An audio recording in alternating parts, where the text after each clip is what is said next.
क्या आप जानते हैं, भारत के इतिहास में एक ऐसा योद्धा भी हुआ जो भारत में पैदा नहीं हुआ था, बल्कि अफ्रीका से गुलाम बनाकर लाया गया था। लेकिन उसने अपनी काबिलियत से मुगलों जैसी ताकतवर सल्तनत को भी चुनौती दी। उसका नाम था मलिक अंबर। मलिक अंबर का जन्म इथियोपिया में हुआ था। बचपन में ही उसे गुलाम बनाकर अरब ले जाया गया, फिर उसे भारत लाया गया और दक्कन की सल्तनत में बेच दिया गया। लेकिन किस्मत को कुछ और ही मंजूर था।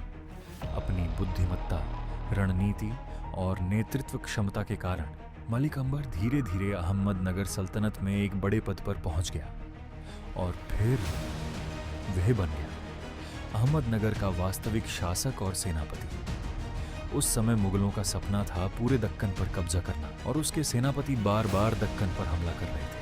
लेकिन उनके रास्ते में एक नाम बार बार आकर खड़ा हो जाता था, मलिक अंबर। मलिक अंबर ने अपना ये खास रणनीति को युद्ध। वह सीधे युद्ध नहीं करता था, बल्कि अचानक हमला करता और फिर गायब हो जाता। उसकी इस रणनीति ने मुगलों को बार बार हारने पर मजबूर कर दिया। कहा जाता है कि मलिक अंबर से इतना परेशान था कि उसने अपनी आत्मकथा तुज़ुक-ए-जहांगीरी में भी उसका जिक्र किया। यह दर्शाता है कि एक अफ्रीकी मूल का व्यक्ति मुगल साम्राज्य के लिए कितना बड़ा खतरा बन चुका था। मलिक अंबर सिर्फ एक योद्धा ही नहीं था, वह एक महान प्रशासक भी था।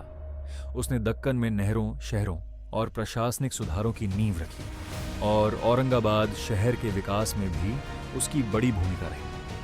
मलिक अंबर की कहानी हमें सिखाती है कि जन्म या हालात नहीं, बल्कि हिम्मत और रणनीति इंसान को महान बनाती है।